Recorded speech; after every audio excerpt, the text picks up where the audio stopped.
"Get away from my husband, you pathetic cow."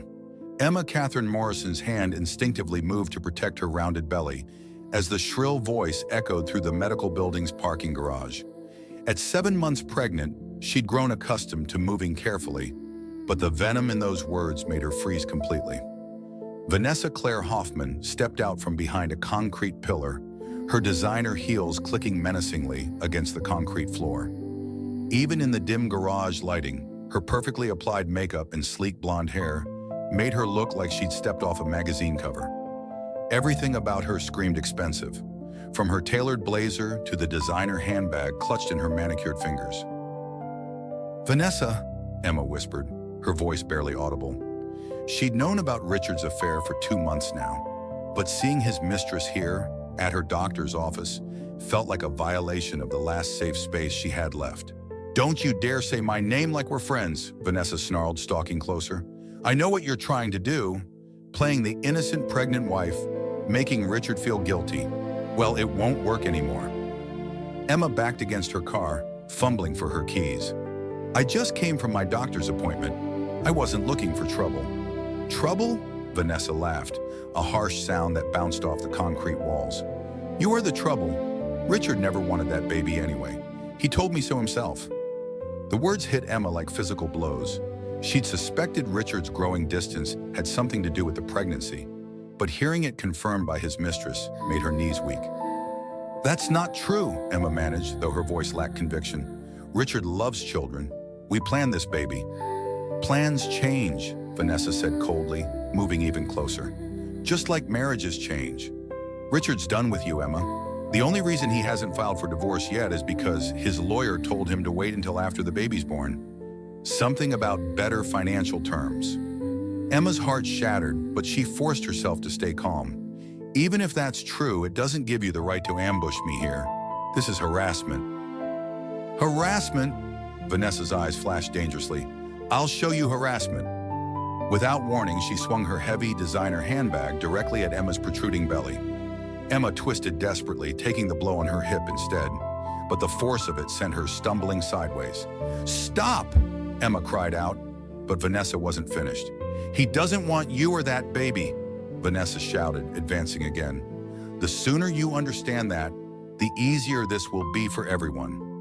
She shoved Emma hard against the car door. Emma's pregnant body, already off balance, couldn't compensate.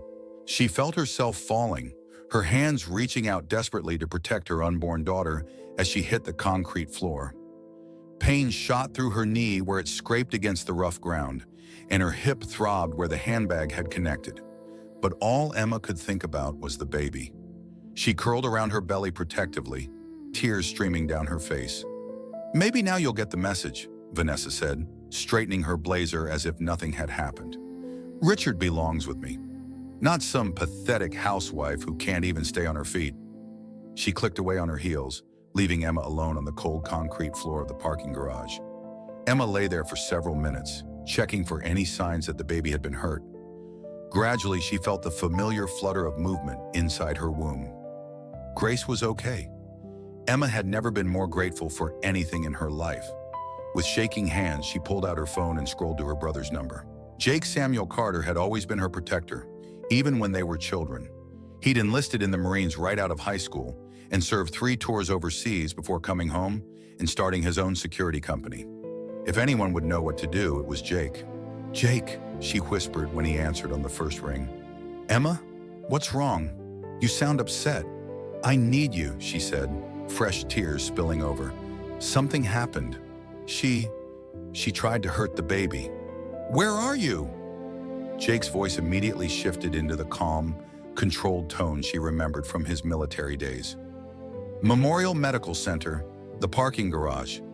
Stay exactly where you are. Don't move, don't talk to anyone. I'm 10 minutes away." Emma closed her eyes and waited, one hand still pressed protectively over her belly. She thought about the security cameras she'd noticed when she parked. This garage was part of a medical complex. Surely they had surveillance. Part of her hoped they'd caught everything on video. Another part of her dreaded having to relive this moment. When Jake's black pickup truck squealed into the parking garage 8 minutes later, Emma had managed to pull herself into a sitting position against her car. He was out of the truck and running toward her before the engine had fully stopped. "Emma!" He dropped to his knees beside her, his trained eyes quickly assessing her injuries. "Are you hurt? Is the baby okay?" Jake Carter looked every inch the former Marine he was. At 35, he maintained the same physical conditioning he'd had in the service, and his short-cropped brown hair and alert green eyes missed nothing. He'd built his security company from the ground up, and his reputation for protecting his clients was legendary. "I think Grace is fine," Emma said, using his strong arm to help herself stand. "She's been moving normally since it happened, but my knee is scraped up and my hip hurts where she hit me." "She?" Jake's voice went dangerously quiet. "Who did this to you?" Emma looked into her brother's eyes and saw the same protective fury that had gotten him into fights defending her on the school playground 20 years ago. "Vanessa Hoffman, Richard's girlfriend." Jake's jaw tightened. "The marketing director at Morrison Tech Solutions." Emma blinked in surprise. "And you know her?" "I know of her.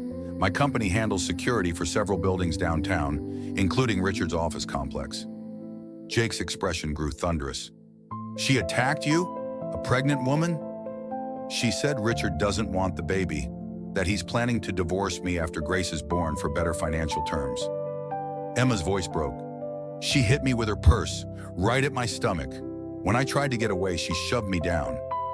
Jake helped Emma into his truck and buckled her seatbelt carefully around her pregnant belly. "We're going to the emergency room first, then we're calling the police." "Jake, I don't want to cause trouble for Richard's business." "Richard's business?" Jake's voice was incredulous. "Emma, his mistress, just assaulted you and tried to hurt your unborn child. I don't give a damn about his business." As they drove toward the hospital, Jake made a series of phone calls using his hands-free system. Emma listened as he contacted his security team and asked them to pull footage from the Memorial Medical Center parking garage for the past 2 hours. "Yes, Jimmy, this is personal," he said into his headset. "My sister was attacked. I need that footage secured and copied before anyone else can get to it." Emma realized then that her brother had been watching out for her in ways she'd never known. His security company had contracts all over the city. He'd positioned himself to keep an eye on her life, even when she didn't know it. "How long have you known about Richard's affair?" Jake asked quietly once he'd finished his calls. 2 months, Emma admitted. "I found charges on our credit card for restaurants I'd never been to, hotels during business trips that were supposed to be day meetings. When I confronted him, he said I was being paranoid and blamed it on pregnancy hormones." Jake's knuckles went white on the steering wheel. "Pregnancy hormones, that son of a..." He caught himself. "Emma, you should have called me the minute you suspected something. I thought I could handle it. I thought maybe after Grace was born, things would get better between us. And now?" Emma touched her scraped knee and winced. "Now I know that Vanessa was right about one thing. Richard really doesn't want this baby, and if he doesn't want Grace, then he doesn't want me either." They pulled into the emergency room parking lot, and Jake came around to help Emma out of the truck. As they walked toward the entrance, Emma felt something shift inside her. Not the baby. Grace was still moving normally. It was something else. A hardening of resolve, maybe. A recognition that the woman who'd walked into that doctor's appointment an hour ago had been living in denial. The woman walking into this emergency room knew exactly where she stood. Jake stayed beside her as they approached the reception desk, his presence a comforting wall of protection. Emma realized that for the first time in months, she felt truly safe. But she also felt something else. Angry. Vanessa Hoffman had made a serious mistake targeting a pregnant woman in a medical center parking garage, and she'd made an even bigger mistake targeting the sister of a man who made his living protecting people. Emma was going to make sure Vanessa learned exactly how big a mistake that was. "Nobody touches my sister. Nobody." Jake paced the emergency room waiting area like a caged predator while Dr. Sarah Mitchell examined Emma. His military training had taught him to compartmentalize emotions during a crisis. But this wasn't just any crisis. This was his little sister, pregnant and hurt because some entitled woman thought she could assault people without consequences. 25 minutes later, Dr. Mitchell emerged with Emma, who looked pale but determined. "The baby is perfectly fine," the doctor announced, and Jake felt his shoulders relax for the first time since Emma's phone call. "Emma's injuries are superficial, Scraped knee, bruised hip, no signs of trauma to the pregnancy, but I want her to take it easy for the next few days. Thank you, Dr. Mitchell, Emma said quietly. Jake studied his sister's face. The physical injuries might be minor, but the emotional damage was written clearly in her eyes. The Emma who'd gone to her doctor's appointment that morning had still harbored hope for her marriage. The Emma sitting beside him now looked like a woman who'd finally seen the truth. Emma, we need to talk about what happened, Jake said gently as Dr. Mitchell left them alone. I need details. Everything you remember. I told you already, Vanessa was waiting for me in the parking garage. She said Richard doesn't want the baby, that he's planning to divorce me after Grace is born. Then she attacked me. Think like a witness, not a victim, Jake said, falling back on his military training. What exactly did she say about Richard's plans? Emma closed her eyes, clearly reliving the encounter. She said Richard's lawyer told him to wait until after the baby's born because of better financial terms. She knew specific details, Jake. This wasn't just an angry mistress lashing out. She knew things. Jake pulled out his phone and opened the voice recording app. I'm going to record this, okay? For the police report. Emma nodded and began recounting the attack in careful detail. As she spoke, Jake felt his anger crystallize into something more dangerous. Cold, calculated fury. The kind that had made him an effective Marine and now made him an excellent head of security. She specifically targeted your stomach with the purse, he confirmed. Yes, she aimed right at the baby. And she pushed you after you tried to get away. She said maybe I'd get the message after I couldn't stay on my feet. Jake stopped the recording and saved it to his secure cloud storage. Emma, I need to ask you something, and I want you to really think about your answer. How long has Richard been pulling away from you emotionally? Emma was quiet for a long moment. It started around month 4 of the pregnancy, right after we found out we were having a girl. I thought he was just nervous about being a father, but what? He stopped touching my belly when the baby would kick. He used to love feeling her move, but then he just stopped, and he started working later, taking more business trips, spending less time at home. Jake felt pieces clicking into place. Emma, I need to tell you something. My security company has contracts with several buildings in Richard's business district. Morrison Tech Solutions isn't one of our clients directly, but we handle security for the restaurant where Richard's been taking Vanessa for their so-called business dinners. Emma stared at him. You've been watching him?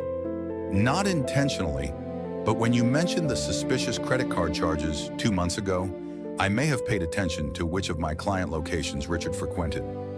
Jake's expression was grim. He's been there every Thursday night for the past 8 months. Same table, same woman, same pattern. They're not hiding as well as they think they are.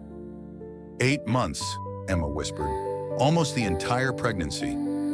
Jake's phone buzzed with a text from his colleague, Jimmy Thompson. He read it quickly, and his expression darkened further. What is it? Emma asked. Jimmy pulled the security footage from the parking garage.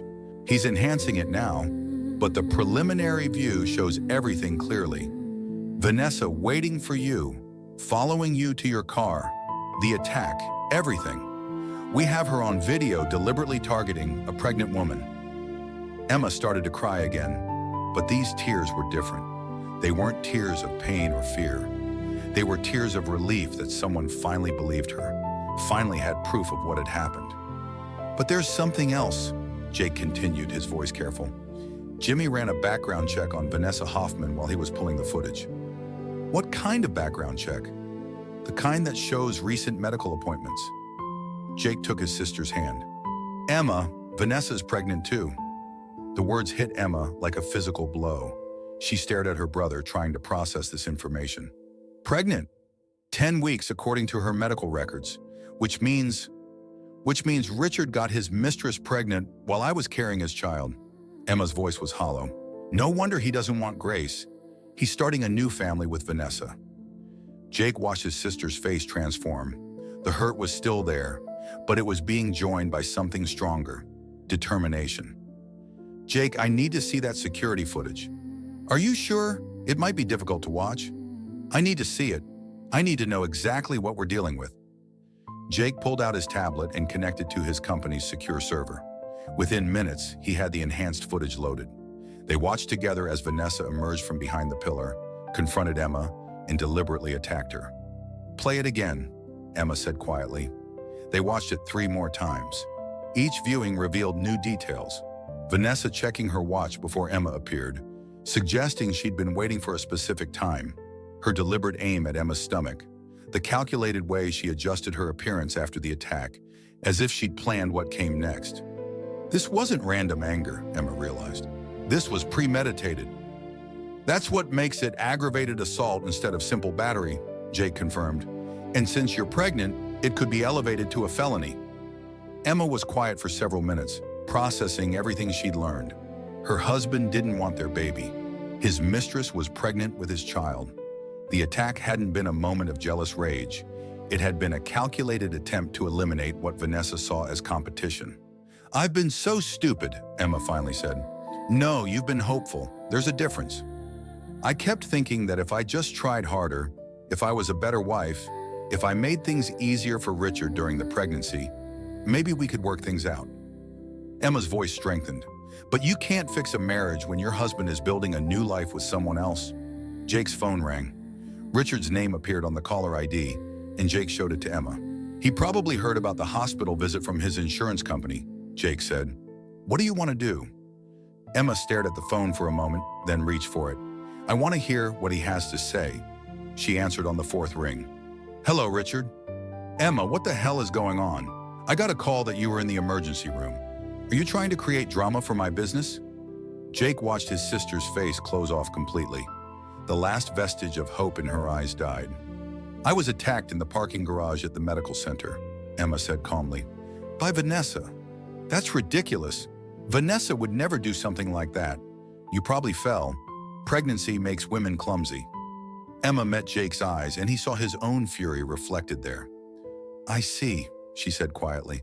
"So you think I imagined being pushed down and having my pregnant belly targeted with a purse? I think you're being dramatic. Vanessa told me she ran into you, and you seemed upset, but she said you were fine when she left." "Vanessa told you?" Emma's voice was deadly calm now. "When did she tell you this, Richard?" There was a pause. Jake could practically hear Richard realizing he'd revealed too much. "She called me afterward, worried about you. She thought maybe she should have helped you to your car or something." "How thoughtful of her," Emma said. "And I suppose she also told you that she's pregnant." The silence on the other end of the line stretched for nearly 30 seconds. "Richard, we'll discuss this when I get home," he said finally. "No, we won't, because you're not coming home tonight. I'm changing the locks." "You can't change the locks on my house. Watch me." Emma hung up. Jake stared at his sister with new respect. That was well handled. "I'm done being a victim," Emma said firmly. "Richard made his choice when he decided to start a family with Vanessa. Now I'm making mine. What do you need from me?"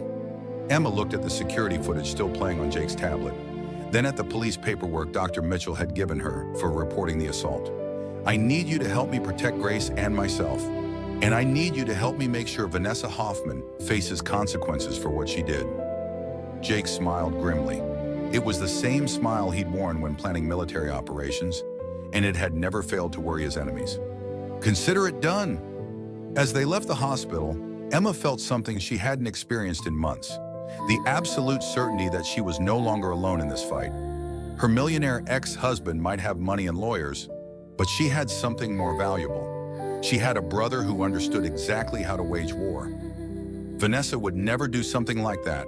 Richard James Morrison sat in his corner office on the 32nd floor of the Morrison building, staring out at the city skyline while his world crumbled around him. At 32, he'd built Morrison Tech Solutions into a multi-million-dollar consulting firm, but right now he felt like everything was spinning out of control.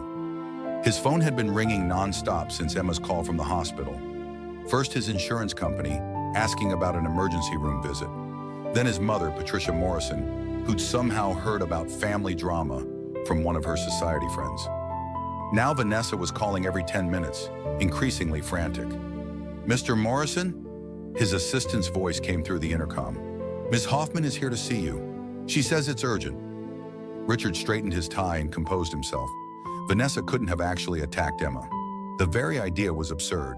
Vanessa was refined, educated, sophisticated. She managed his company's entire marketing department with professional competence. She wasn't the type of woman who got into physical altercations in parking garages. Send her in. Vanessa swept through his office door in a cloud of expensive perfume, her usual polished appearance slightly disheveled.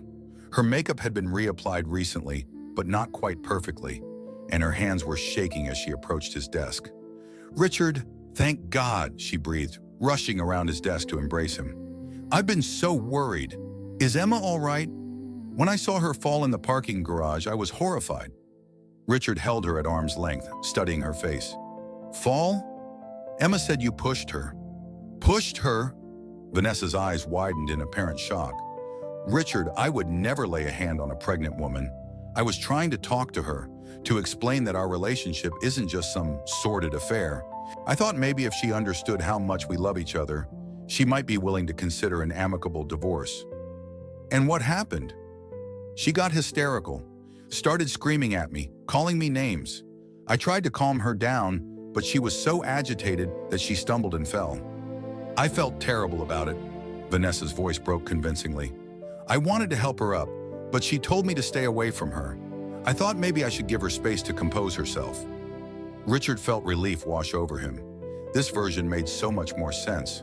Emma had been increasingly emotional throughout the pregnancy, prone to mood swings and irrational outbursts. Pregnancy hormones could make women paranoid and unstable. His own mother had warned him about this.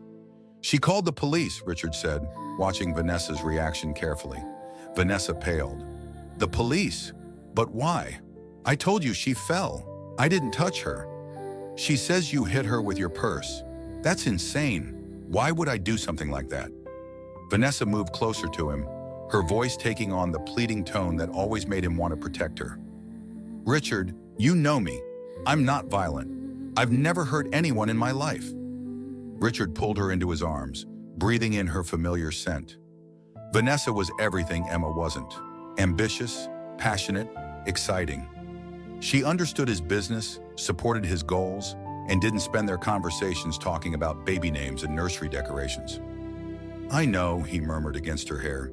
"Emma's just looking for someone to blame for her own clumsiness. The pregnancy has made her unstable." Vanessa pulled back to look at him, her blue eyes bright with unshed tears. "There's something else, Richard. Something I need to tell you." A chill ran down Richard's spine. "What?" "I'm pregnant." Richard stared at her, his mind racing. Pregnant. Vanessa was pregnant, which meant... How long? 10 weeks. I just found out for certain yesterday. Vanessa searched his face anxiously. "I know this complicates things, but Richard, this could be perfect for us. We could start fresh, build the family we've always talked about." Richard sank into his desk chair, trying to process this information. 2 pregnant women, 2 babies, 2 completely different futures stretching out before him. "Richard?" Vanessa's voice was small, uncertain. "Say something." "I don't know what to say. This changes everything." "It doesn't have to. You were already planning to leave Emma after her baby was born. Your lawyer said it would be better financially to wait until then. Now we just have additional motivation to move forward with our plans." Richard looked up at her sharply. "What plans?" Vanessa seemed to realize she'd said too much. "I just meant, we've talked about being together openly, about not having to sneak around anymore. With both babies coming, it makes sense to formalize our relationship. Vanessa, I need time to think about this." "Of course, I understand. But Richard, there's one more thing. Emma knows about us now. She knows about the baby. If we're going to handle this situation, we need to do it carefully." Richard's phone buzzed with a text message. He glanced at it and felt his blood pressure spike. "What is it?" Vanessa asked. "Emma, she's changed the locks on the house." Vanessa's expression shifted subtly, a flash of something that might have been satisfaction crossing her features before she composed herself into concern. "She can't do that. It's your house. Technically, it's our house. We're married." Richard stood and began pacing. "This is getting out of hand. First the police, now this. Emma's trying to create a public scandal that could damage my business reputation. Maybe that's exactly what she wants," Vanessa said quietly. "Think about it, Richard. If she can make you look bad publicly, she'll have more leverage in a divorce settlement. She's not as naive as you think she is. Richard stopped pacing. He'd never considered that Emma might be playing a strategic game. But Vanessa was right. Emma had shown surprising cunning in changing the lock so quickly. And calling the police over what was obviously an accident showed a level of calculated manipulation he hadn't expected from his wife. "You might be right," he said slowly. "Emma's always been more clever than she lets on." Vanessa moved to the window, looking out at the city. "There's something else you should know. When I was trying to calm Emma down in the parking garage, she said some things. About your finances, about the business. It sounded like she's been going through your records." "What kind of things?" "She mentioned specific restaurants where we've had dinner, hotel charges from your business trips. She has details, Richard. Someone's been helping her investigate your activities." Richard felt a chill that had nothing to do with the office air conditioning. If Emma had been systematically documenting his affair, if she had evidence of his relationship with Vanessa, she could use that against him in divorce proceedings. "I need to call my lawyer," he said. "That's probably smart. But Richard, there's one more thing we need to discuss." Vanessa turned back to him, her expression serious. "My condition, the pregnancy. If this situation becomes public, if there's a court battle, the stress could be dangerous for the baby." Richard felt a surge of protectiveness. Whatever his feelings about Emma's pregnancy, this baby was different. This baby represented his future with Vanessa, his chance at the life he really wanted. "I won't let that happen," he said firmly. "I'll handle Emma. I'll make sure this doesn't turn into a public spectacle." Vanessa smiled, but there was something cold in her expression. "I know you will. You always protect the people you love." As Vanessa left his office, Richard tried to focus on damage control. He called his lawyer, scheduled an emergency meeting, and began planning his response to Emma's accusations. But part of his mind kept circling back to something Vanessa had said. Emma had fallen in the parking garage, but Vanessa had known specific details about Emma's investigation into their affair. Details that suggested their encounter hadn't been the chance meeting Vanessa had described. Richard pushed the thought away. Vanessa loved him. She was carrying his child. She would never deliberately hurt Emma or lie to him about something so serious. But as he stared out at the city skyline, Richard couldn't quite shake the feeling that he was missing something important. Something that could change everything he thought he knew about the women in his life. 3 floors down, in his building's security office, Jake Samuel Carter was reviewing footage that would soon prove Richard's faith in Vanessa was catastrophically misplaced. But Richard didn't know that yet. For now, he was still living in a world where his mistress was innocent, his wife was unstable, and his biggest problem was managing a public relations nightmare. That illusion wouldn't last much longer. This isn't just assault. This is attempted harm to an unborn child. Detective Lisa Reynolds had seen plenty of domestic violence cases in her 15 years with the police department, but there was something particularly disturbing about the security footage playing on her computer screen. The calculated nature of the attack, the deliberate targeting of a pregnant woman's belly, the casual way the perpetrator walked away afterward. It all spoke to a level of premeditation that elevated this beyond a simple assault. "Mrs. Morrison, I want you to walk me through the events again," Detective Reynolds said, her voice gentle but professional. "Start from when you left your doctor's appointment." Emma sat in the uncomfortable plastic chair across from the detective's desk, Jake beside her for moral support. She had already told this story 3 times, but she understood the need for consistency in her account. "I finished my appointment with Dr. Mitchell around 2:30. The appointment ran long because we had to do an ultrasound to check on the baby's position. I was feeling good about everything. Grace is healthy and developing normally." "Grace is your daughter's name?" "Yes, we're expecting her in about 8 weeks." Emma's hand moved protectively to her belly. "I walked to my car in the parking garage, level 2, section C. I was looking for my keys when I heard someone call out. And you recognized the voice?" "Immediately, Vanessa Hoffman. I've met her several times at company functions. She works in marketing at my husband's firm." Detective Reynolds made notes. "What was her demeanor when she first approached you?" "Angry, hostile. She told me to get away from her husband, called me a pathetic cow. But there was something else too. She seemed prepared, like she'd been planning what to say." Explain what you mean by prepared. Emma glanced at Jake, who nodded encouragingly. She knew specific details about Richard's plans. She said his lawyer had advised him to wait until after the baby was born to file for divorce because of better financial terms. She knew things about our marriage that Richard wouldn't normally discuss with his mistress unless what? Unless they were planning a future together that involved getting rid of me and the baby. Detective Reynolds studied the police report. You mentioned that Ms. Hoffman made specific threats about your unborn child. She said Richard never wanted the baby anyway. When she hit me with her purse, she aimed directly at my stomach. She said maybe I'd get the message after I couldn't stay on my feet. Emma's voice remained steady, but Jake could see the tension in her shoulders. Mrs. Morrison, I have to ask this question. Is there any possibility that this encounter was accidental? That Ms. Hoffman might have been trying to have a conversation with you that escalated unexpectedly? Emma looked directly at Detective Reynolds. Watch the security footage again. Pay attention to how she positions herself before I arrive, how she waits for me to be alone, how she targets my pregnancy specifically. This wasn't an emotional outburst. This was planned. Detective Reynolds pulled up the enhanced footage Jake's security company had provided. They watched in silence as Vanessa emerged from behind the pillar, confronted Emma, and delivered the calculated attack. Mr. Carter, your security company enhanced this footage. Can you walk me through what we're seeing? Jake leaned forward, switching into professional mode. Vanessa Hoffman arrives in the parking garage at approximately 2:15, 15 minutes before Emma's appointment was scheduled to end. She positions herself behind Pillar 7, which gives her a clear view of Emma's car, but keeps her hidden from the main traffic flow. How would she know when the appointment would end? That's the disturbing part. She's clearly been monitoring Emma's schedule. Dr. Mitchell's office confirms that Emma's appointments are always scheduled for the same time slot every 2 weeks, and they typically run 30 to 45 minutes. Vanessa timed this perfectly.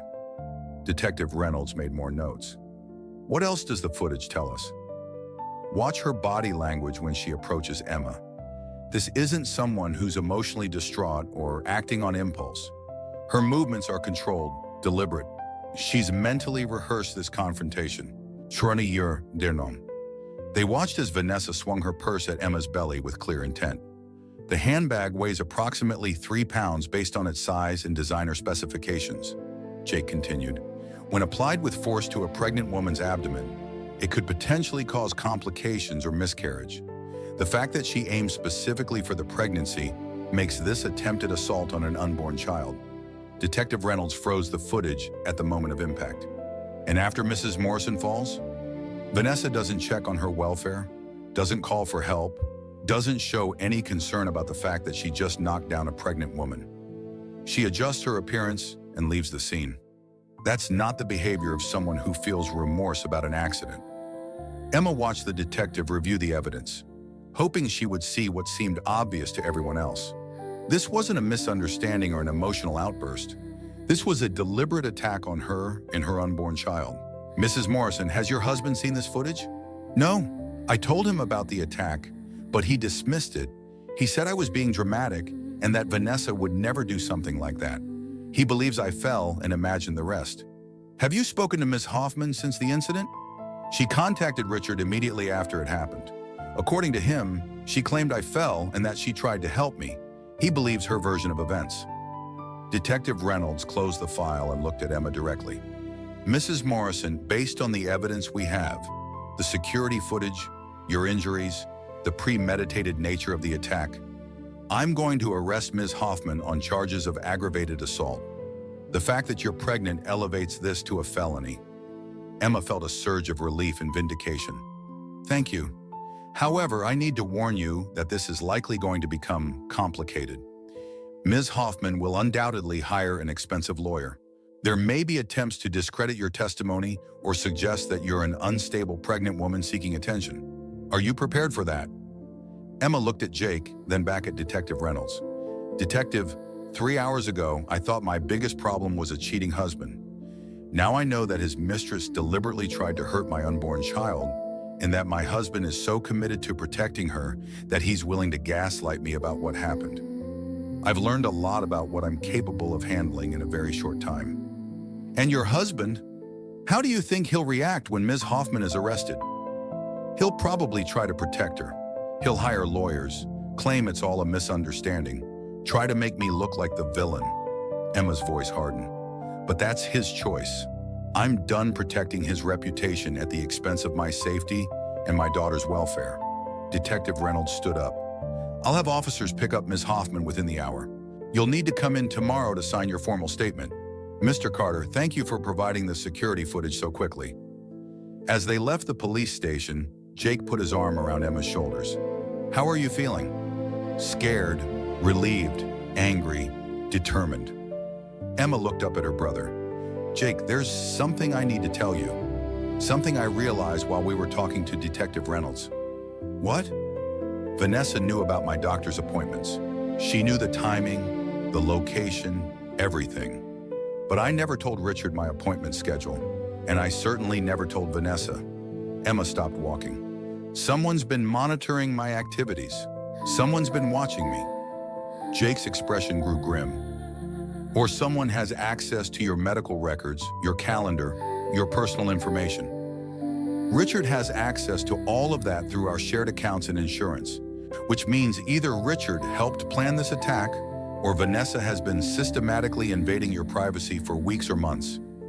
Jake pulled out his phone. I'm calling Jimmy. We need to do a complete security sweep of your house, your car, your phone, everything.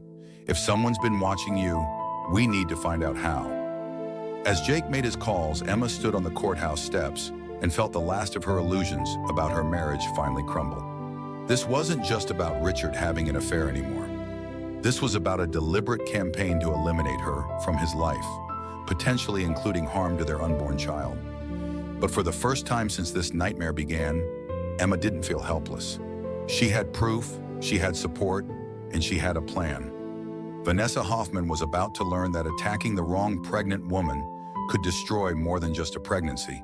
It could destroy an entire life. 2 babies, 2 women, 1 lying, cheating husband. The words echoed in Emma's mind as she sat in Jake's truck outside Morrison Tech Solutions, watching her husband's office building through tinted windows. It had been 6 hours since Detective Reynolds had arrested Vanessa Hoffman, and Richard's response had been exactly what Emma had predicted: denial, anger, and an immediate call to his lawyer. Are you sure you want to do this? Jake asked for the 3rd time. We could wait until tomorrow, give you time to process everything that's happened. I need to see his face when he tries to explain this, Emma replied, her hand resting on her pregnant belly. I need to hear him try to justify why his mistress knew my medical schedule well enough to ambush me. Jake's phone buzzed with a text from Jimmy Thompson. Vanessa made bail 2 hours ago. Her lawyers already filed motions claiming you're an unstable pregnant woman who's fabricating evidence to secure a better divorce settlement. Of course she did, Emma's voice was bitter. What else did Jimmy find? Her phone records show she's been calling Richard every day for the past 2 months, sometimes multiple times per day. The day of the attack, she called him immediately afterward. That contradicts her story about being worried about helping you. And? Jake hesitated. There's something else. Jimmy ran a deeper background check on Vanessa. She's not just pregnant, Emma. She's been seeing a specialist. Emma turned to stare at her brother. What kind of specialist? High-risk pregnancy. She's been having complications. Spotting, elevated blood pressure, threatened miscarriage. Her medical records show she was advised to avoid stress and physical exertion. So she's risking her own pregnancy by attacking me? That's what makes this even more disturbing. She was so desperate to eliminate you as competition that she was willing to risk her own baby's health to do it. Emma absorbed this information, feeling another piece of the puzzle click into place. Jake, I want to talk to her. Absolutely not. Not alone, with you there, in a public place, somewhere safe. I need to understand why she did this. Jake studied his sister's face. Emma, you're not thinking clearly. You've been through a traumatic experience today. I'm thinking more clearly than I have in months. Emma's voice was firm. For 8 months, I've been making excuses for Richard's behavior, blaming myself for our marriage problems, trying to be the perfect pregnant wife. Today I learned that while I was doing that, his mistress was planning to attack me and potentially cause a miscarriage. So I want to look her in the eye and ask her why. I want to understand how someone gets to the point where they think assaulting a pregnant woman is acceptable, and I want her to know that I'm not going away quietly. Jake was quiet for several minutes, clearly weighing the risks. If we do this, it's going to be completely controlled. Public location, recording everything, minimal contact, and the moment she shows any sign of aggression or instability, we leave. Agreed. And you're not going to engage with any emotional manipulation or attempts to justify what she did. I'm not looking for closure, Jake. I'm looking for information. I want to know what Richard told her about me, about our marriage, about his plans. Knowledge is power. 20 minutes later, they were sitting in the coffee shop on the ground floor of Vanessa's apartment building. Jake had chosen the location carefully. Multiple security cameras, plenty of witnesses, easy access to exits. He'd also arranged for Jimmy to monitor from a corner table across the room. Vanessa arrived exactly on time, looking pale and shaken, but still impeccably dressed. Her designer handbag, the same one she'd used as a weapon that morning, was clutched tightly in her manicured fingers. "Emma," she said, sliding into the booth across from them. "I'm surprised you wanted to meet." "I'm surprised you agreed to come," Emma replied calmly, "given that you're facing felony assault charges." Vanessa's composure slipped slightly. "That's all a misunderstanding. My lawyer says the charges won't stick. Security footage can be misinterpreted." "Can it?" Jake spoke for the first time, his voice deadly quiet. "Because the footage I watched showed you deliberately targeting my sister's pregnant belly with a 3-pound handbag. That seems pretty unambiguous to me." Vanessa glanced nervously at Jake, clearly recognizing the threat he represented. "And you are?" "Jake Carter, Emma's brother. I run the security company that provided the footage to the police." The color drained from Vanessa's face as she realized the implications. You work in security?" "I am security, former Marine, current CEO of Carter Security Solutions. We protect people who can't protect themselves." Jake's smile was razor sharp. "People like pregnant women who get attacked in parking garages." Vanessa turned back to Emma, clearly hoping for a more sympathetic audience. "Emma, I want you to know that I never intended for you to get hurt. Things just got out of hand." "Did they?" Emma's voice remained calm. "Because I've been thinking about our conversation in the parking garage, and there were some very specific details you mentioned. Details about Richard's divorce plans that seemed too precise to be casual knowledge." "I don't know what you mean." "You said Richard's lawyer advised him to wait until after the baby was born for better financial terms. You knew about his business trips, his spending patterns, his feelings about the pregnancy. That's not pillow talk, Vanessa. That's strategic planning." Vanessa shifted uncomfortably. "Richard and I discuss everything. We don't have secrets from each other. Unlike his marriage to me? That's different." "How?" Vanessa leaned forward, her voice taking on an urgent tone. "Emma, you have to understand. Richard never wanted that baby. He told me from the beginning that the pregnancy was a mistake, that you trapped him by getting pregnant when he was trying to focus on expanding the business." Jake placed a restraining hand on Emma's arm as he felt her tense. "Keep talking," he said to Vanessa. "He said you'd become obsessed with having a baby, that you'd stop being the woman he married. You didn't support his business goals anymore, didn't want to travel or socialize or be part of his professional life. All you cared about was nurseries and baby names and turning him into a suburban father." Emma felt each word like a physical blow, but she forced herself to remain composed. "And you believe that justified attacking me?" "I wasn't trying to attack you. I was trying to make you understand that holding on to Richard was pointless. He's already emotionally committed to someone else, to me, and to our baby." The words hung in the air like a confession. "Your baby," Emma repeated quietly. Vanessa's hand moved instinctively to her still flat stomach. "Yes, Richard and I are expecting our first child together, a child he actually wants, that we planned together." "Planned together," Jake echoed.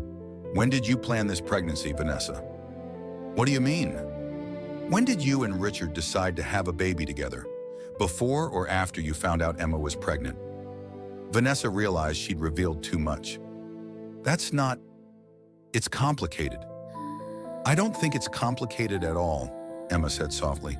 "I think Richard panicked when I got pregnant because it interfered with whatever future he'd promised you. So you decided that if I lost the baby, the problem would be solved. That's not true, isn't it? Emma pulled out her phone and opened her calendar app. Let's see. You've been having an affair with Richard for 8 months. You got pregnant 10 weeks ago. I'm 31 weeks pregnant, which means you conceived your baby right around the time Richard would have been feeling trapped by my pregnancy becoming obviously visible. Jake watched Vanessa's face carefully as Emma laid out the timeline. The woman was clearly struggling with how much to admit. The timing is interesting, Jake added conversationally. It suggests that either you got pregnant accidentally at a very convenient time, or you got pregnant deliberately to give Richard an alternative to the family he already had. You don't understand what it's like, Vanessa said desperately. Emma, Richard loves me. He wants to build a life with me. Your pregnancy was just an obstacle to overcome. Emma stared at this woman who had attacked her and their unborn children with such casual cruelty and felt something cold settle in her chest. You're right, Emma said quietly. I don't understand what it's like to be the kind of person who would deliberately harm an innocent baby to get what I want. I don't understand how someone gets to the point where they think attempted murder is an acceptable solution to relationship problems. It wasn't attempted murder. You deliberately targeted my pregnant belly with a heavy object, hoping to cause a miscarriage. What would you call it? Vanessa stood up abruptly, her composure finally cracking. I call it fighting for the man I love and the family we deserve to have together. The coffee shop went quiet as other patrons turned to stare at the pregnant woman having a breakdown near the window. Vanessa, Emma said, standing as well, I hope your baby survives your narcissistic delusions, because one day that child is going to ask you why their father is in prison for conspiracy to commit assault, and you're going to have to explain that you valued your relationship with a married man more than human life. Vanessa stared at Emma in shock. Prison? Richard isn't going to prison. He didn't do anything. Emma smiled coldly. He didn't have to do anything directly. He gave you my medical schedule, my personal information, and his blessing to eliminate the obstacles to your relationship. That makes him an accessory to attempted assault on an unborn child. As they walked away from the coffee shop, Jake put his arm around Emma's shoulders. How do you feel? Like I've been married to a stranger for 4 years, Emma replied. And like I'm about to become a single mother to the daughter of a man who never wanted her to exist. And Emma looked up at her brother, and Jake saw something new in her eyes. Not just determination or anger, but a kind of fierce maternal protectiveness that reminded him of their own mother. And like Grace and I are going to be just fine without him. Time to show Richard who he's really been dealing with. Jake Carter sat in his security office at 3 in the morning, surrounded by monitors displaying feeds from cameras throughout the Morrison building. For the past 4 hours, he'd been systematically reviewing 8 months of archived footage, building a case that would destroy Richard Morrison's life as thoroughly as Richard had destroyed Emma's. The irony wasn't lost on him. Richard had unknowingly hired the brother of the woman he was betraying to protect his business interests. Now that same security system was going to be used to expose every detail of his elaborate deception. Jimmy Thompson looked up from his computer, where he'd been analyzing financial records. You need to see this, Jake. Richard's been more than just unfaithful. He's been embezzling. Show me. Jimmy pulled up a spreadsheet on the main monitor. Look at these expense reports over the past 8 months. Private dinners with Vanessa charged as client entertainment. Hotel rooms for overnight business meetings that correspond exactly with their affair timeline. Medical appointments for Vanessa billed as company health seminars. Jake studied the numbers. How much are we talking about? Conservative estimate? $250,000 in personal expenses charged to the company. But it gets worse. Jimmy clicked to another screen.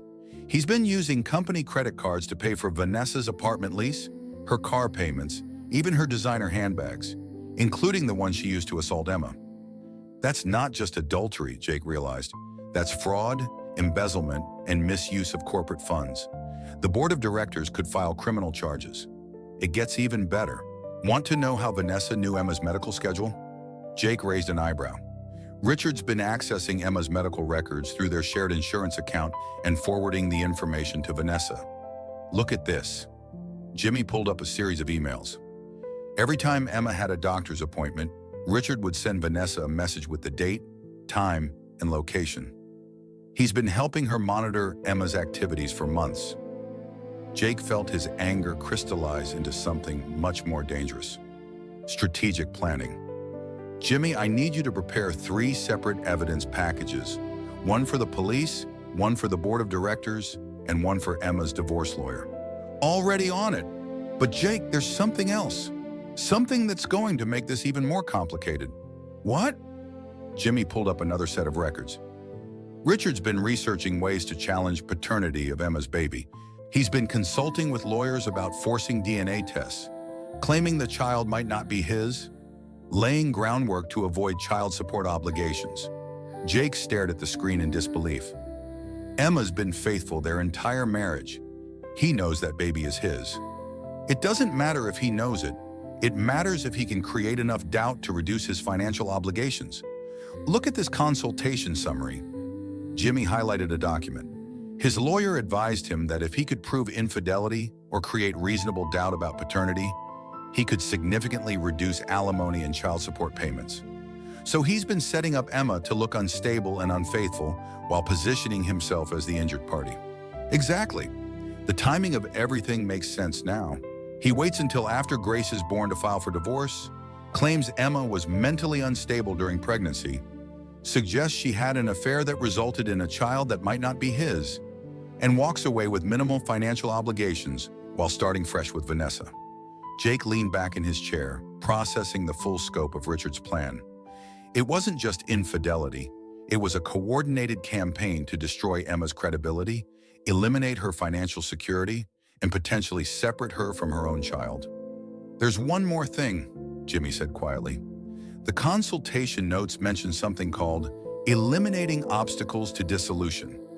The lawyer's notes suggest that if Emma suffered a pregnancy loss, it would simplify the divorce proceedings considerably. Jake went very still. Are you saying Richard's lawyer recommended terminating the pregnancy? I'm saying the consultation notes discuss various scenarios for simplifying divorce proceedings, and pregnancy loss is listed as one of the factors that would be advantageous to the client's position. Jake stood up and began pacing, his military training automatically shifting into mission planning mode. Richard didn't just allow Vanessa to attack Emma. He facilitated it. He gave her Emma's schedule. He discussed the legal advantages of pregnancy loss, and he provided financial support for a woman he knew was unstable enough to assault a pregnant woman. That makes him an accessory to attempted assault and conspiracy to commit harm to an unborn child. It makes him a lot more than that. Jake pulled out his phone and began making calls. Jimmy, I need you to secure all of this evidence immediately. Multiple backups, multiple locations, and I want copies delivered to Detective Reynolds within the hour. Oh, what's the plan? Jake smiled grimly. Richard Morrison thinks he's been playing chess with Emma. He doesn't realize he's been playing against me.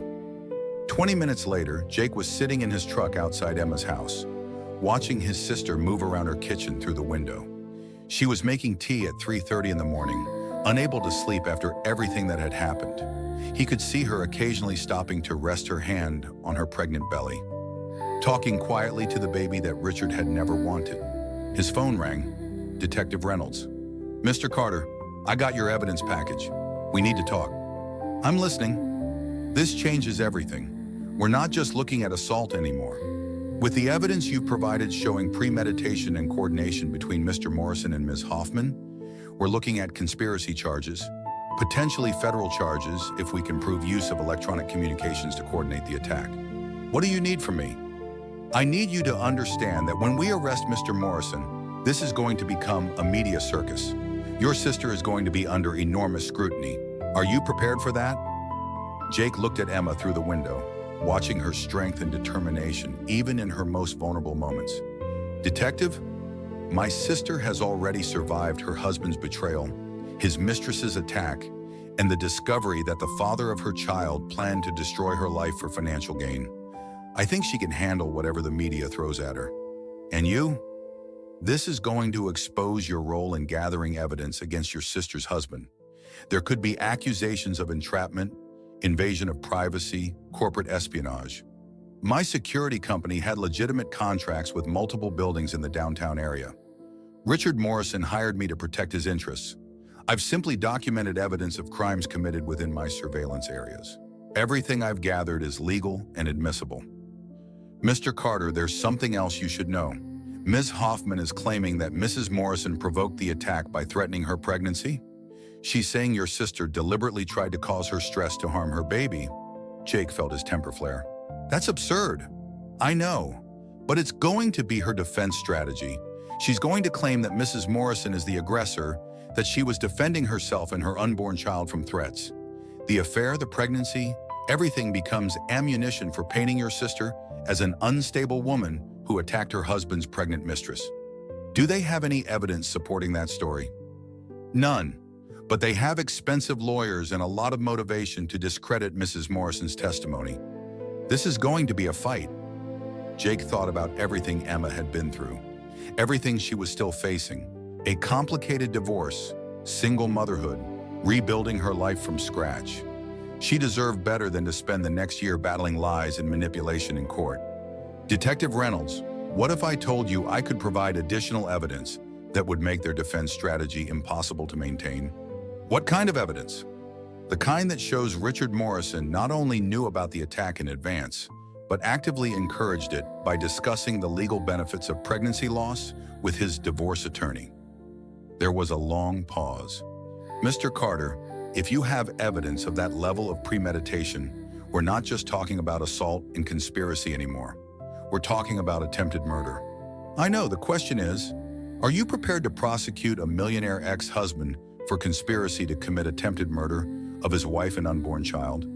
Mr. Carter, if the evidence supports those charges, I'll prosecute anyone regardless of their bank account. Good, because Richard Morrison is about to learn that money can't buy you protection from the consequences of your actions. As Jake ended the call, he looked at Emma's house one more time.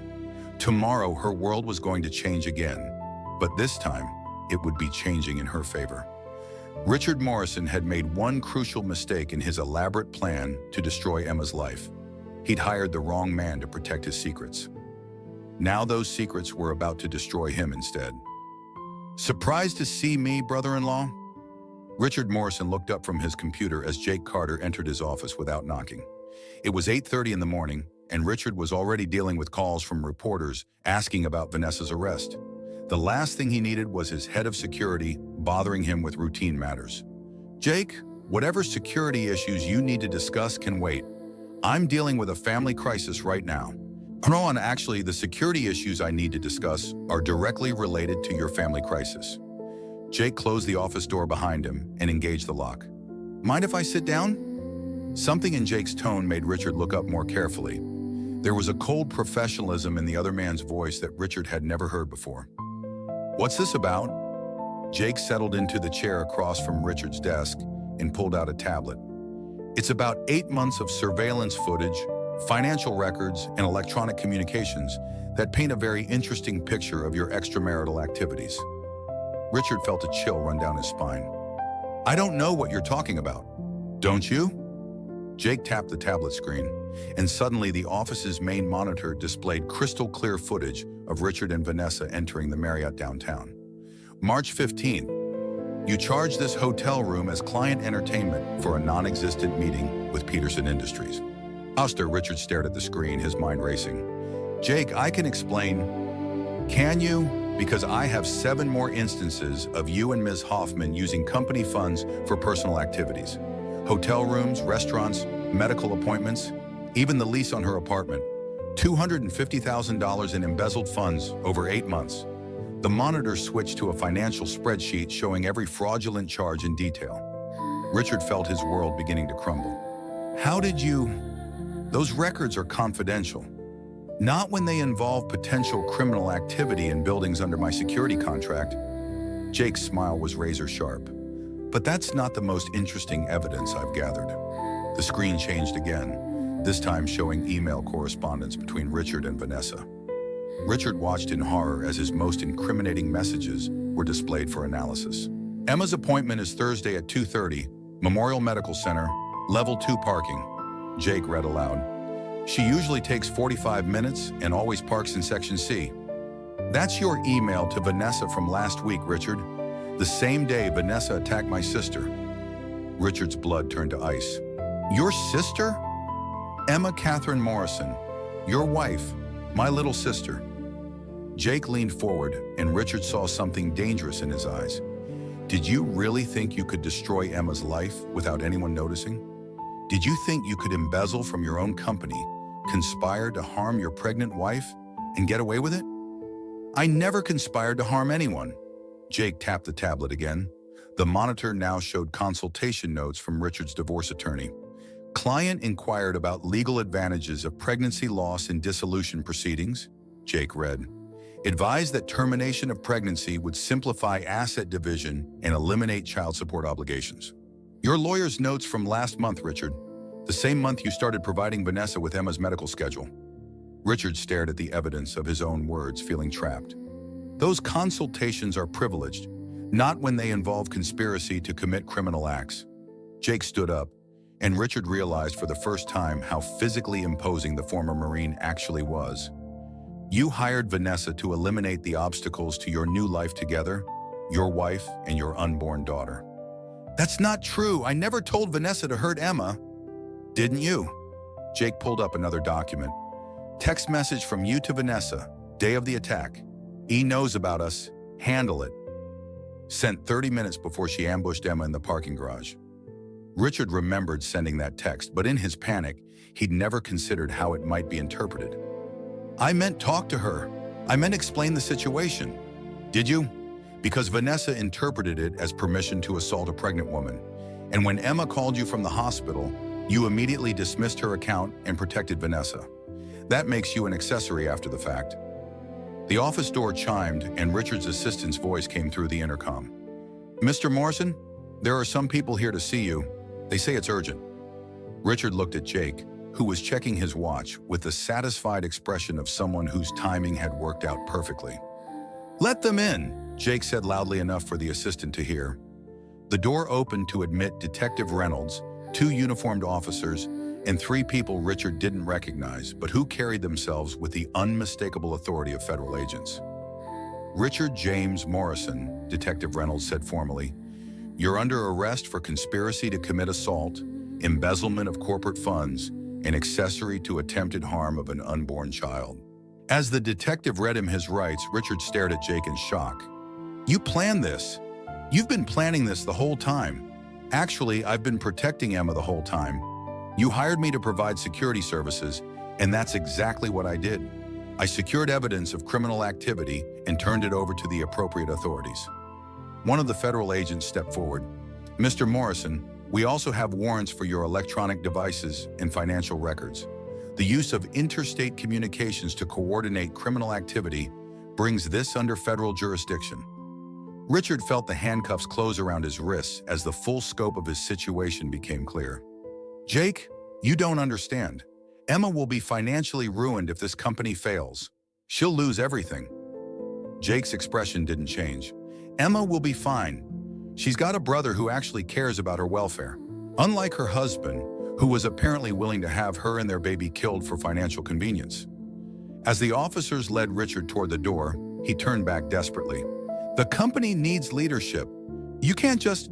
Actually, the board of directors has already voted to place the company under emergency management pending resolution of the criminal charges, Jake said calmly.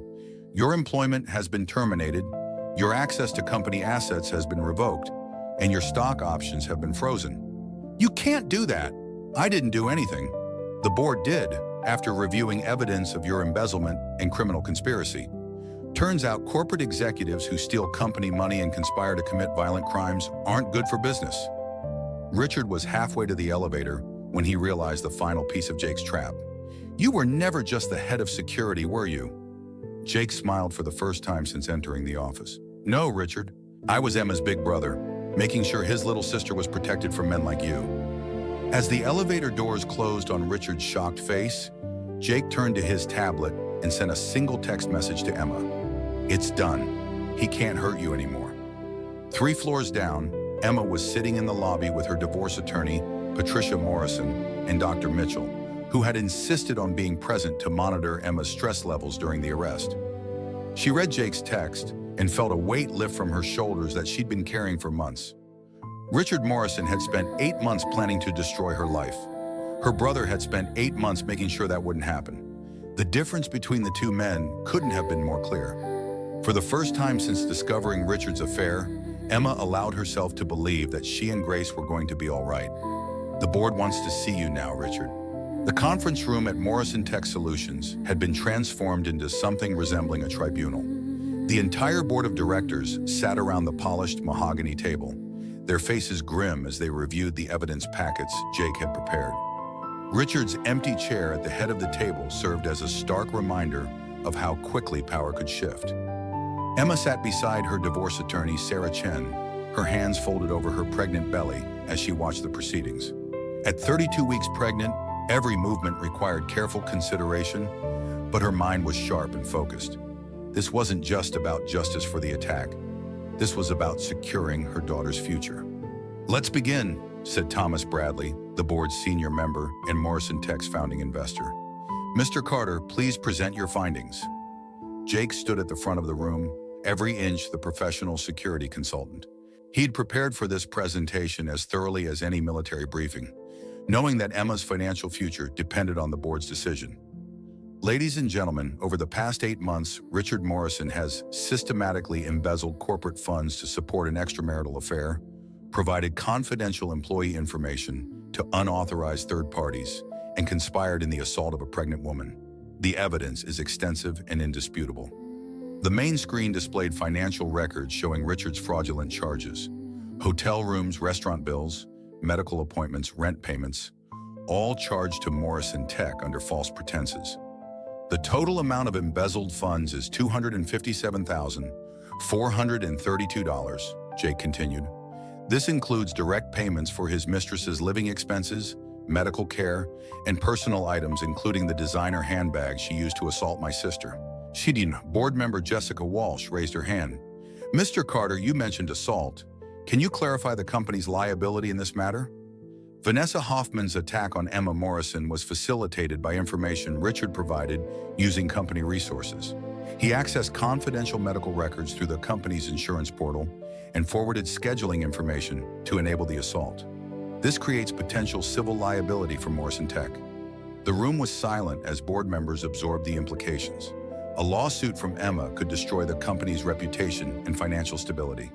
"However," Jake continued, "Mrs. Morrison has no intention of pursuing civil action against Morrison Tech, provided the board takes appropriate action regarding Richard's criminal behavior and financial theft."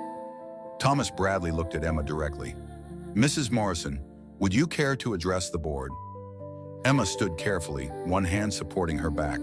At 8 months pregnant, she cut an imposing figure, clearly vulnerable, but radiating quiet strength. "Gentlemen, ladies," she began, her voice steady and clear. 4 years ago, I married a man I thought was honorable. I supported his business goals, attended company functions, and tried to be the kind of wife who enhanced his professional reputation." She paused, looking around the table at faces she'd seen at countless corporate dinners and charity events. "I discovered his affair 2 months ago. I learned about his financial theft yesterday. But it wasn't until his mistress attacked me and my unborn child that I understood the true scope of my husband's betrayal." The room was completely silent. Richard Morrison embezzled over $250,000 from this company to support his affair. He used corporate resources to facilitate assault on a pregnant woman. He conspired with his mistress to eliminate what he saw as obstacles to his new life. Emma's voice grew stronger. "But this isn't just about Richard's crimes. This is about Morrison Tech's future. This company has excellent people, innovative projects, and strong client relationships. It doesn't deserve to be destroyed by one man's selfishness and criminal behavior." Jessica Walsh leaned forward. "What are you proposing, Mrs. Morrison?" "I'm proposing that Morrison Tech survive and thrive without Richard. I'm proposing that his stock holdings be liquidated to repay the embezzled funds and provide restitution to the company. And I'm proposing that this board choose leaders who understand that integrity isn't just a corporate buzzword. It's a fundamental requirement for success." Thomas Bradley nodded approvingly. "And in exchange?" "In exchange, I waive any claims against Morrison Tech for Richard's actions. The company's liability ends with his termination and prosecution." The board members exchanged glances. Emma was offering them a way out of a potentially catastrophic situation while holding Richard fully accountable for his crimes. "Mrs. Morrison," said board member David Kim, "what assurance do we have that you won't change your mind about pursuing civil action?" Sarah Chen stood up. "My client is prepared to sign a comprehensive settlement agreement that protects Morrison Tech from any future claims related to Richard Morrison's criminal activity. In exchange, the company will provide full cooperation with criminal prosecution and agree to the stock liquidation proposal." "How do we know Richard will agree to liquidate his holdings?" Jake spoke up. "Richard's assets are being frozen pending criminal trial. The alternative to voluntary liquidation is having his stock holdings seized as proceeds from criminal activity. He'll cooperate." The conference room door opened and Richard entered, flanked by 2 officers and his attorney. He'd been released on bail but looked haggard and defeated. His expensive suit couldn't disguise the fact that his world had collapsed in 24 hours. "Richard," Thomas Bradley said formally, "this board has voted to terminate your employment and revoke your corporate privileges effective immediately. We're also voting to pursue full criminal prosecution for embezzlement and conspiracy." Richard stared at the board members, people he'd worked with for years, people he'd considered friends. "You can't do this. I built this company." "No," Jessica Walsh said firmly. "You nearly destroyed this company, and you definitely destroyed any trust we had in your leadership." "The evidence against you is overwhelming," David Kim added. "The financial theft, the conspiracy, the assault facilitation. We have no choice but to protect the company's interests." Richard's lawyer whispered something in his ear, and Richard's shoulders sagged in defeat. "What do you want from me?" Emma stood up again, facing the man she'd been married to for 4 years. "I want you to sign documents liquidating your Morrison Tech holdings to repay the money you stole. I want you to cooperate fully with the criminal prosecution, and I want you to stay away from me and my daughter." "Emma, please, we can work this out. We don't have to destroy everything we built together." Emma's voice was ice cold. "We didn't build anything together, Richard. You built a lie while I lived in it. The difference is that I'm strong enough to survive the truth." Richard looked around the room desperately. "You're all making a mistake. Without me, this company will fail. You need my leadership, my vision, my client relationships." Thomas Bradley stood up. "Richard, this company's vision doesn't include embezzlement, adultery, and conspiracy to commit assault. We'll take our chances without you." "Mrs. Morrison," Jessica Walsh said, "on behalf of the board, I want to apologize for Richard's actions and thank you for your gracious handling of this situation. Morrison Tech owes you a debt of gratitude." Emma nodded. "Just make sure it never happens again, and make sure that justice is served." As the officers led Richard away for the second time in 2 days, he turned back to Emma with one final desperate plea. "Emma, I never meant for Vanessa to hurt you. You have to believe that." Emma looked at him with something that might have been pity. "Richard, you spent months planning to eliminate me and our daughter from your life. The only thing you never meant was to get caught." The conference room door closed, and Emma felt a chapter of her life end definitively. But as she looked at the supportive faces around the table, Jake, her attorney, even the board members who were choosing justice over corporate loyalty, she realized something important. This wasn't just an ending. It was the beginning of the life she was going to build for herself and Grace. Thomas Bradley cleared his throat. "Mrs. Morrison, if I may, the board would like to discuss one more matter with you." Emma looked surprised. "Of course." "Morrison Tech is going to need interim leadership while we search for Richard's replacement. We're prepared to offer you a consulting position to help transition the company through this crisis. Your MBA and your intimate knowledge of the business operations would be invaluable." Emma blinked in surprise. "I haven't worked in business for 4 years." "No, but you've been watching this company's operations from the inside. You know the clients, you understand the corporate culture, and frankly, you've shown more leadership in the past 24 hours than Richard showed in the past year." Jake smiled proudly as he watched his sister consider the offer. Emma's always been the brains of that family. Richard just never realized it. "I'm about to have a baby," Emma pointed out. "I can't commit to a demanding schedule right now. We're talking about part-time consulting work that you could do from home after Grace is born. Jessica Walsh explained. Project management, client relationship oversight, strategic planning, the kind of work that requires intelligence and judgment, not physical presence. Emma looked at her brother, who nodded encouragingly. It would give you financial independence, he said quietly. Your own income, your own professional identity. Think about it, Thomas Bradley said. You don't have to decide today, but the offer stands whenever you're ready. As the meeting concluded, Emma found herself walking out of Morrison Tech feeling something she hadn't experienced in months. Hope for the future. Not just survival, but actual prosperity and professional fulfillment. Jake drove her home in comfortable silence, both of them processing the magnitude of what had just happened. Richard's career was over, his freedom was in jeopardy, and his financial future was in ruins. Meanwhile, Emma had been offered a path to rebuild her life on her own terms. How do you feel? Jake asked as they pulled into Emma's driveway. Like I've been holding my breath for 8 months and can finally exhale, Emma replied. And like Grace is going to grow up knowing that her mother never gave up fighting for what was right. Richard's going to prison, isn't he?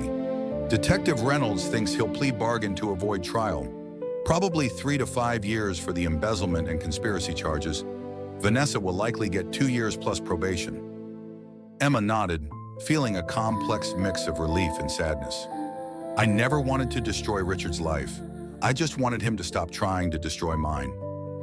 He destroyed his own life the moment he decided that his mistress and his money were more important than his pregnant wife. You just made sure there were consequences for that choice. As they sat in the driveway, Emma felt Grace kick strongly, as if the baby was responding to the reduced stress in her mother's body. She's active today, Emma said, smiling as she felt her daughter moving. Grace knows her mom just won a major victory. She's celebrating. Emma laughed, and Jake realized it was the first time he'd heard his sister truly laugh in months. Jake, I need to ask you something. Anything. How long have you been planning this? The investigation, the evidence gathering, the coordination with the police and the board? Jake was quiet for a moment. The night you called me from the parking garage. When I saw what Vanessa had done to you, when I realized Richard was protecting her instead of you, I knew this was war. And in war, you use every weapon at your disposal. You used your security company to destroy your own client. I used my security company to protect my sister and my niece from people who wanted to hurt them. Richard stopped being my client the moment he became a threat to my family. Emma reached over and squeezed her brother's hand. Thank you for everything, for believing me, for protecting us, for making sure that justice was served. Thank you for being strong enough to fight back. A year ago, you might have just accepted Richard's version of events and blamed yourself.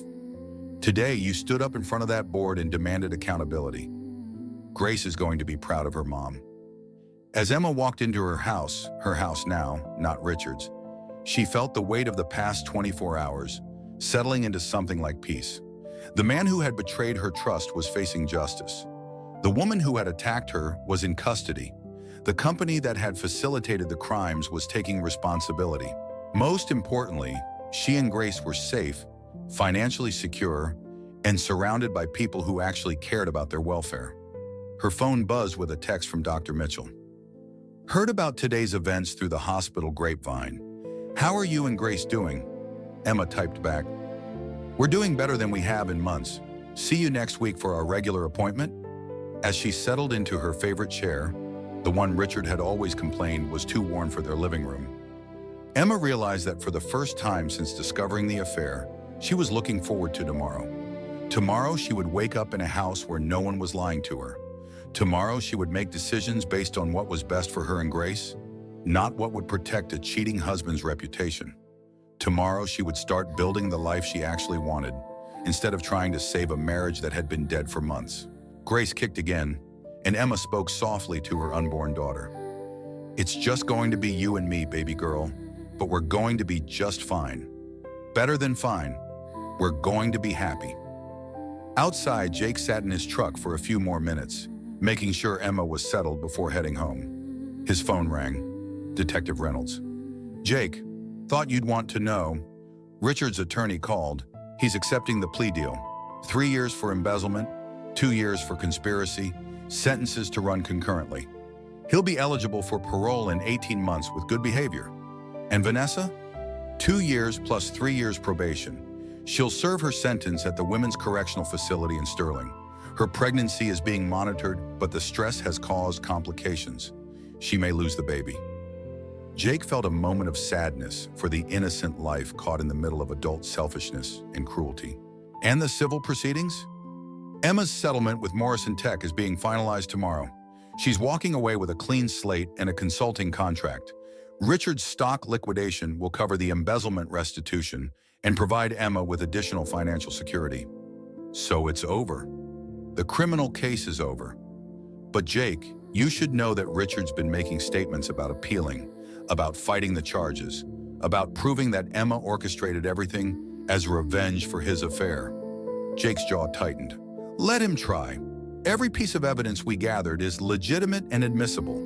Richard's problem isn't the evidence against him. It's that the evidence is overwhelming. Just wanted you to be prepared.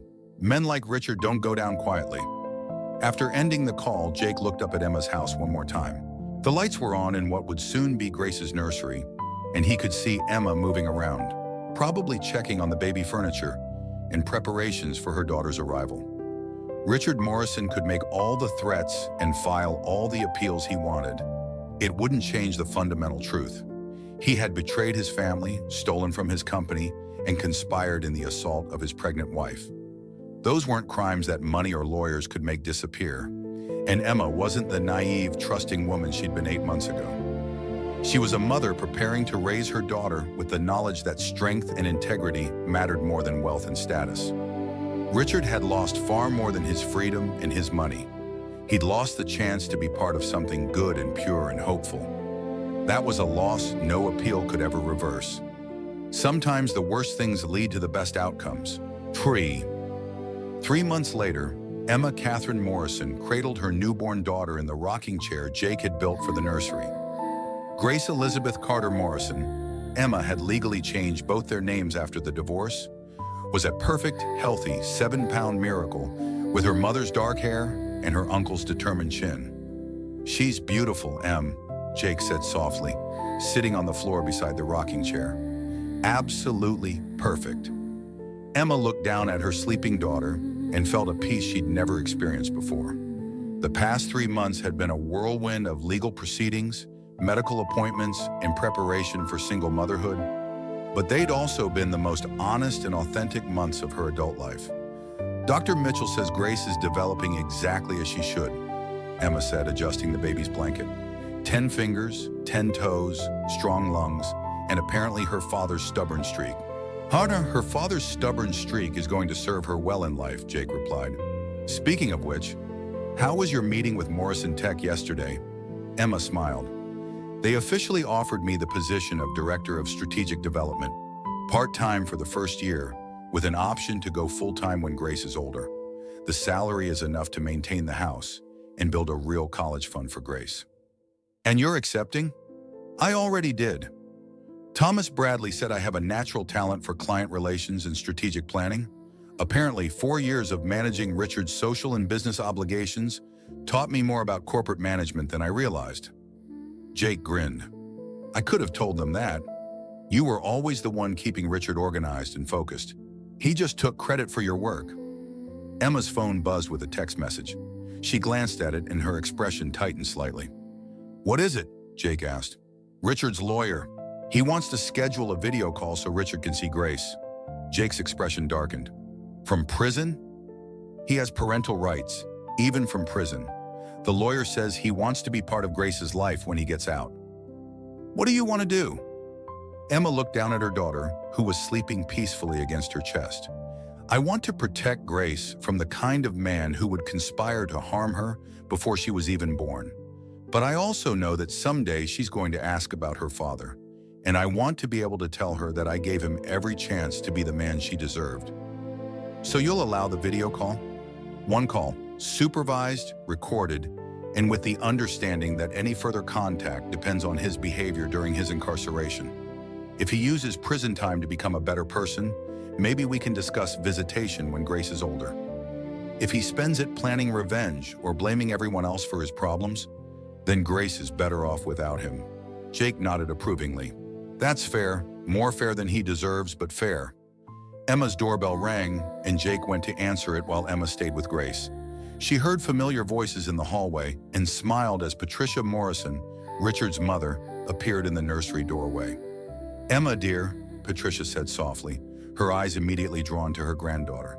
She's absolutely beautiful. Emma had been dreading this moment for months. Patricia Morrison was a formidable woman who had never particularly approved of Emma's middle-class background. Emma had expected anger, blame, or attempts to defend Richard's behavior. Instead, Patricia approached the rocking chair with tears in her eyes. "May I?" she asked, gesturing toward Grace. Emma carefully transferred the baby to her grandmother's arms, watching Patricia's face transform as she held her granddaughter for the first time. "She looks like Richard did when he was born," Patricia whispered, "but she has your strength in her face.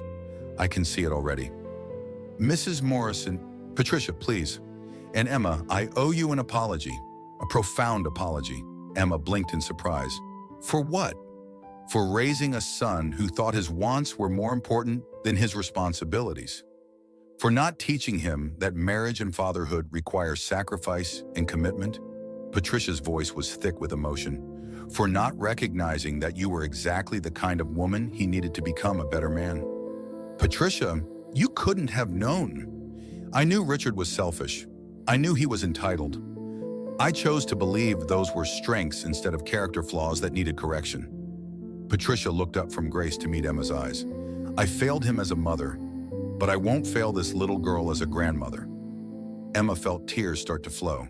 "What are you saying?" "I'm saying that regardless of what happens with Richard, I want to be part of Grace's life.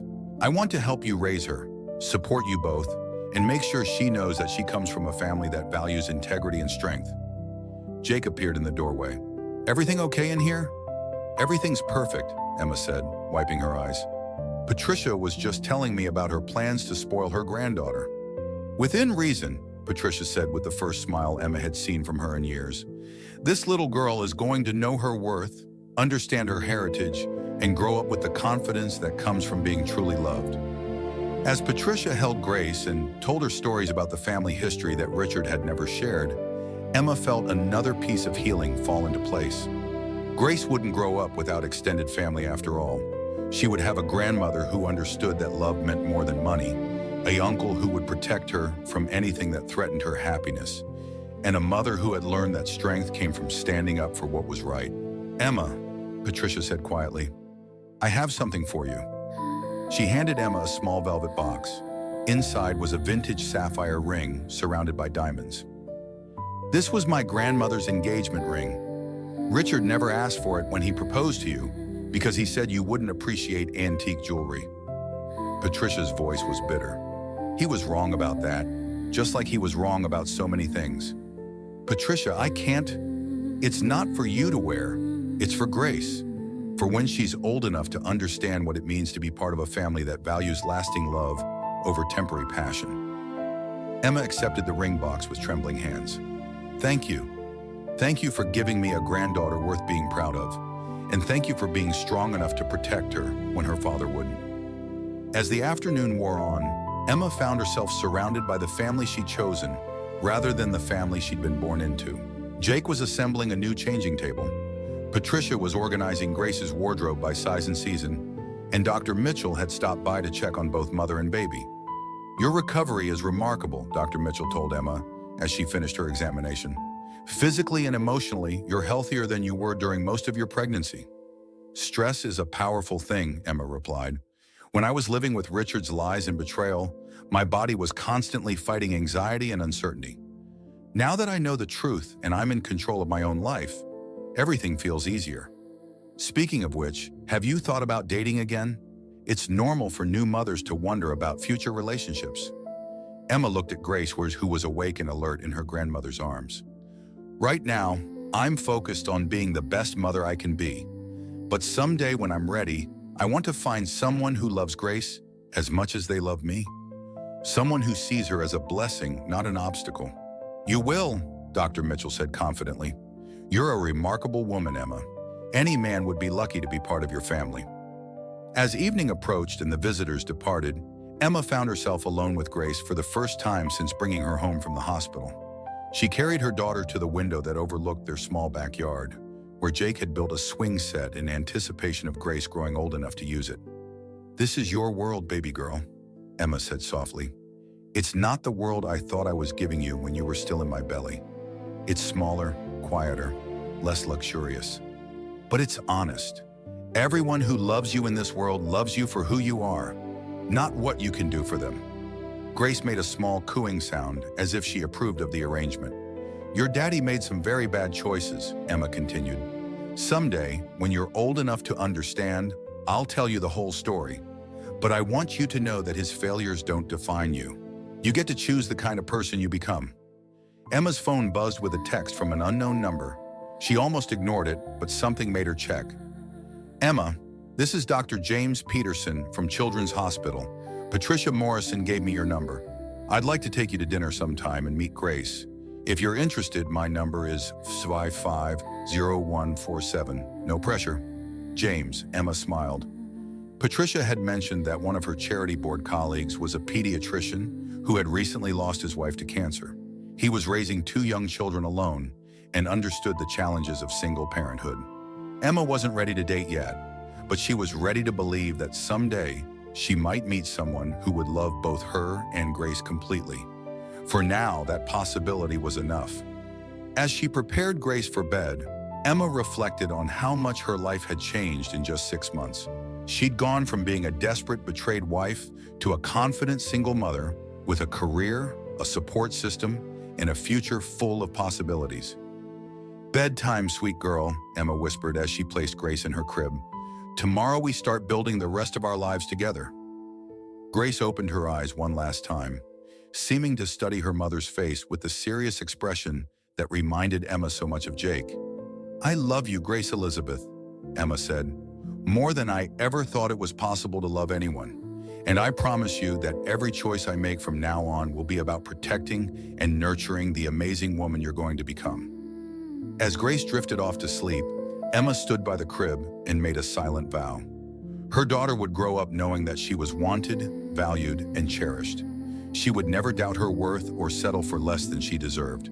Grace would grow up to be everything her father had never been: honest, loyal, and strong enough to fight for what was right. And Emma would make sure of it. Family isn't just blood, it's who shows up when you need them most. 1 year later, Emma stood at the podium in the graduation hall of Metro Community College, her nursing degree diploma in her hands and tears of joy streaming down her face. In the audience, Jake held 18-month-old Grace, who was clapping her tiny hands and babbling, "Mama! Mama!" with infectious enthusiasm. Patricia Morrison sat beside them, beaming with pride and occasionally wiping away her own tears. Dr. James Peterson, who had become a steady presence in their lives over the past 8 months, was recording everything on his phone, while his own 2 children, 8-year-old Michael and 6-year-old Sarah, cheered loudly for their almost stepmother. "Ladies and gentlemen," the dean announced, "please welcome our valedictorian, Emma Carter Morrison, who completed her nursing degree while working part-time at Morrison Tech and raising her daughter as a single mother." The applause was thunderous. Emma had never imagined that going back to school in her late 20s as a new mother would lead to academic honors. But the discipline required to balance motherhood, work, and education had revealed strengths she'd never known she possessed. As she approached the microphone, Emma looked out at the faces in the audience. Her chosen family, her supporters, the people who had made this moment possible. "Thank you," she began, her voice steady and clear. "A year and a half ago, my life fell apart in ways I couldn't have imagined. I discovered that the man I'd married was not the man I thought he was. I learned that the future I'd planned was built on lies and betrayal."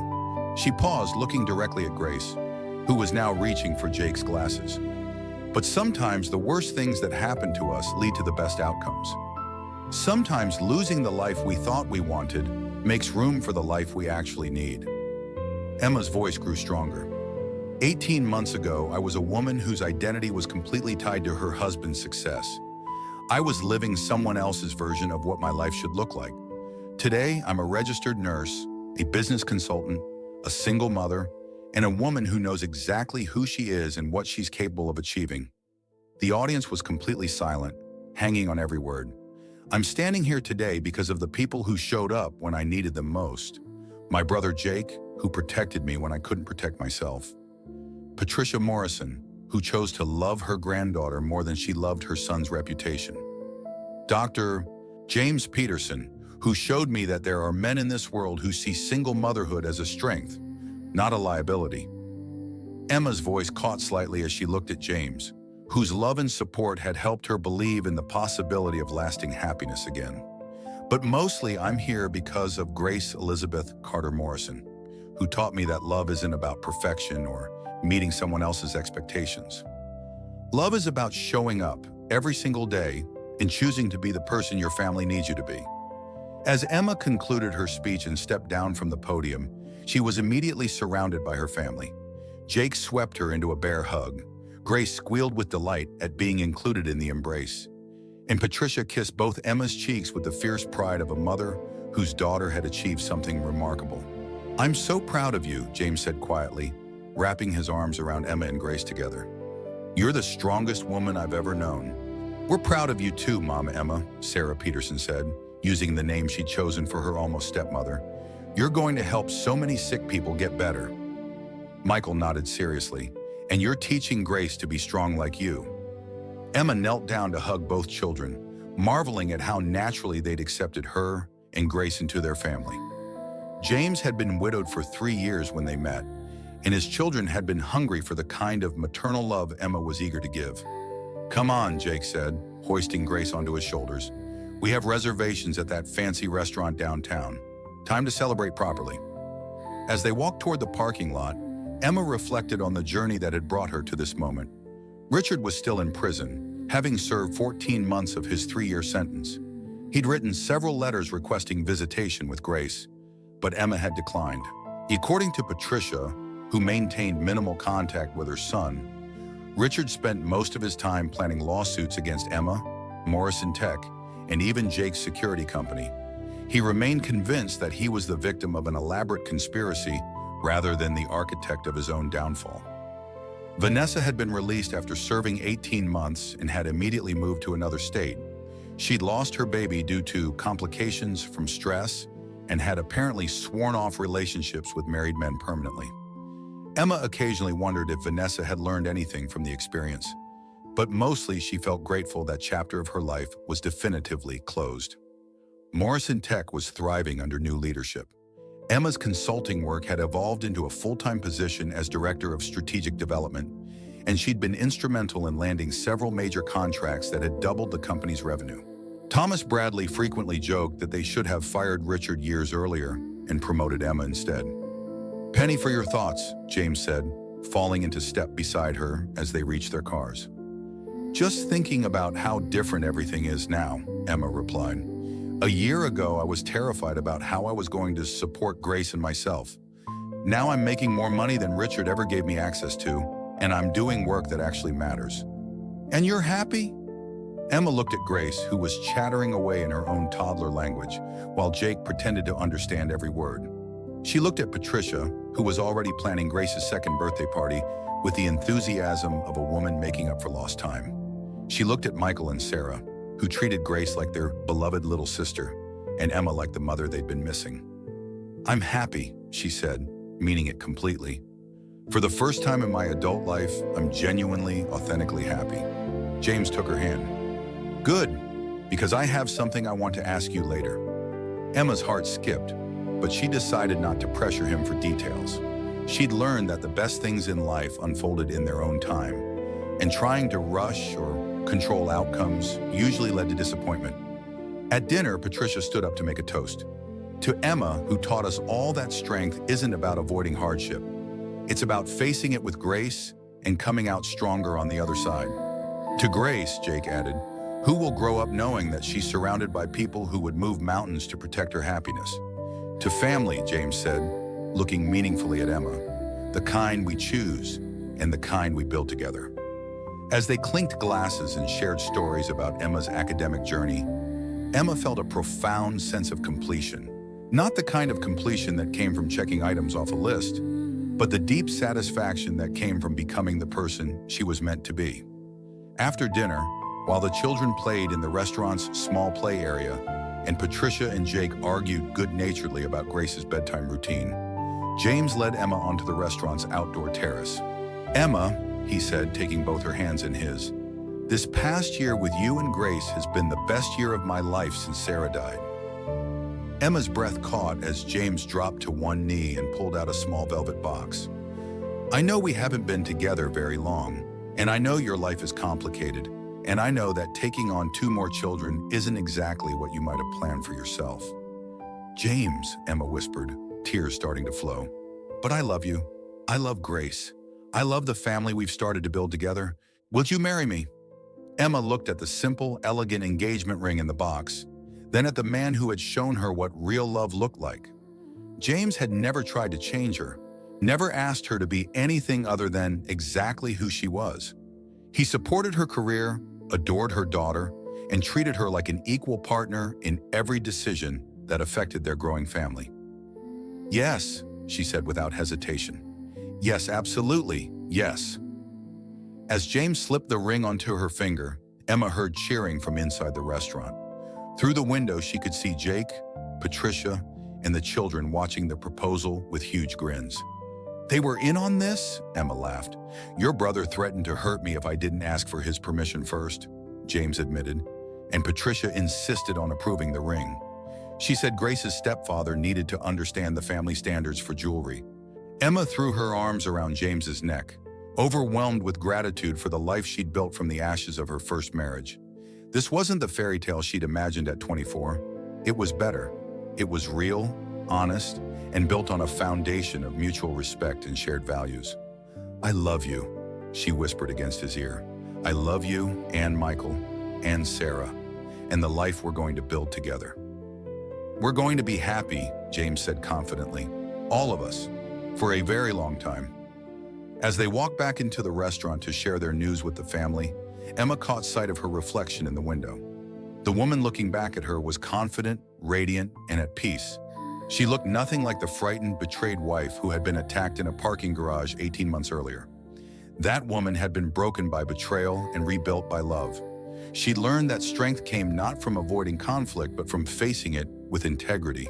She'd discovered that the best revenge against people who tried to destroy you was living well and raising good children. Most importantly, she'd learned that family wasn't defined by blood or legal documents.